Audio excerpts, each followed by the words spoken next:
Unfortunately, my break from superhero movies will be over sooner than originally planned.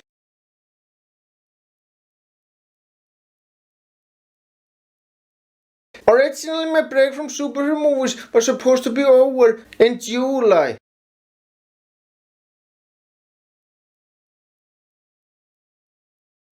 But you know what? I really fucking missed them.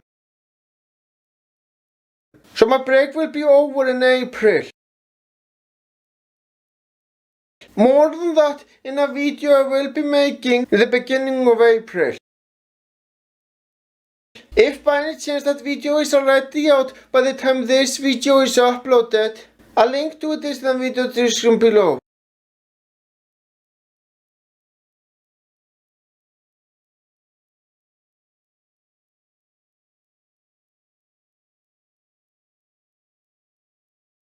Otherwise you have to wait.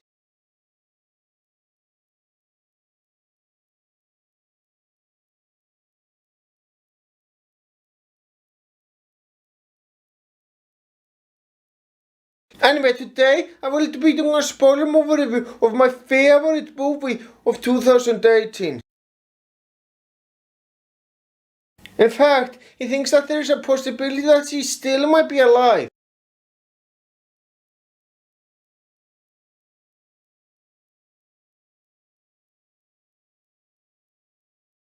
And then the opening logo starts. Wow, normally that happens by the beginning of the movie. It is rare when a scene comes before the opening credits of a movie.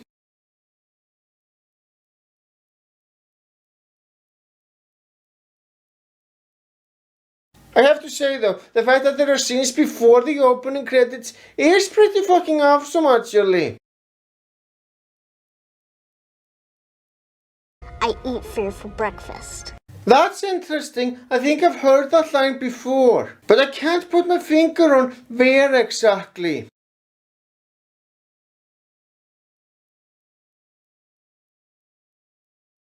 Anyway, Scott's friend has something very important to tell him, and then boxes are used to slide downstairs.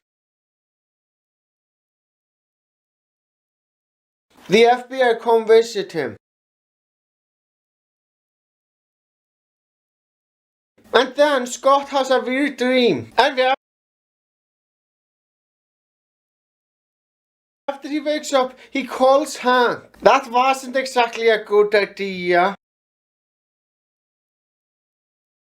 No, Scott. Insane is going to Germany without telling us and fighting the Avengers.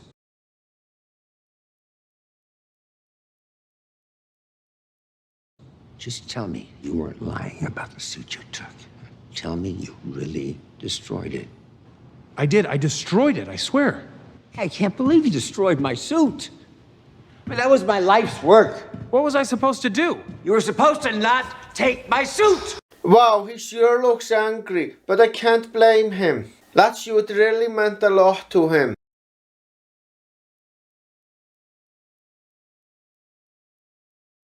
Meanwhile, Hank's daughter has a very interesting conversation.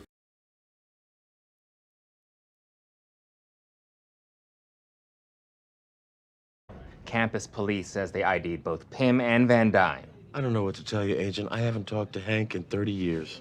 I can assure you I'm the last person he would want to visit. Oh, come on. You expect us to... Hey. Why is that? Simple. We hate each other's guts. Then why the hell did he ask you for help? If you two really hated each other's guts, you would try to stay away from each other as much as possible. So I don't think you're being entirely honest here. Anyway, Scott reveals something. He didn't destroy the suit after all. Wow, that sure is a huge plot convenience.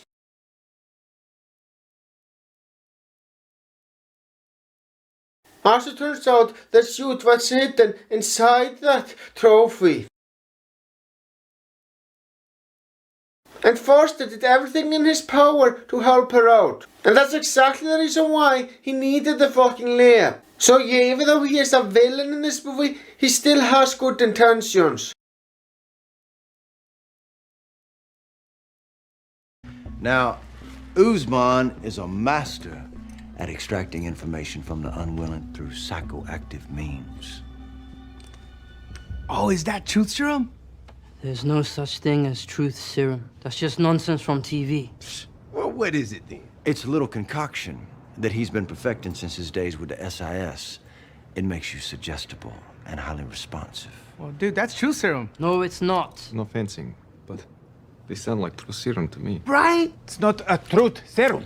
What the hell else can it be? It fits the definition of a truth serum. Also, the fact that truth serum exists in this world isn't that far-fetched. I mean, it's the same world where people can shrink and grow things very easily. And if we take the rest of the MCU movies into account, it's also the same world that has a fucking green monster who happens to be a hero. Oh, not to mention a thunderous god. So how is the fact that truth serum is real in that world unbelievable again?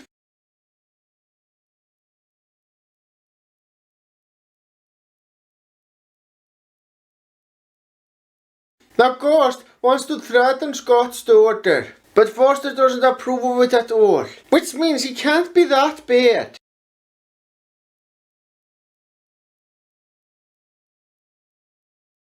And then Lois notices a lot of cars that he can choose from.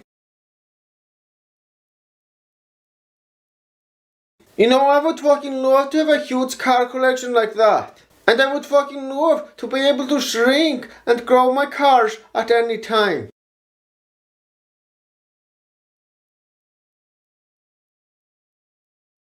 That would be so fucking awesome, man. The car he chooses to drive next is a badass looking car that looks like it can drive as fast as a fucking race car. You can't get any more badass than that. Anyway, Ant-Man tries to summon ants that he can fly on. But unfortunately, every time he does, fucking birds come out of nowhere and eat them. Wow, that has got to suck. Scott is pretty much screwed here, isn't he? But even when he does manage to get an ant to fly on, a fucking bird still manages to eat him.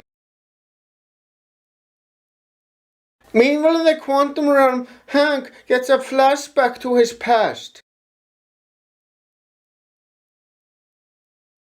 You can't be serious right now. Why the hell would you fall asleep in middle of the fucking ocean? You are aware that if you do that, you might never wake up. Says you could fucking drown. Anyway, the FBI agent finally finds Scott, who is in giant mode. But it isn't really Scott. But as it turns out, this was an empty fucking Ant-Man costume. Thankfully, Ghost finally sees the errors of her ways. But despite admitting that she is a scumbag, Foster still wants to help her out. Now that is a true fucking friend right there.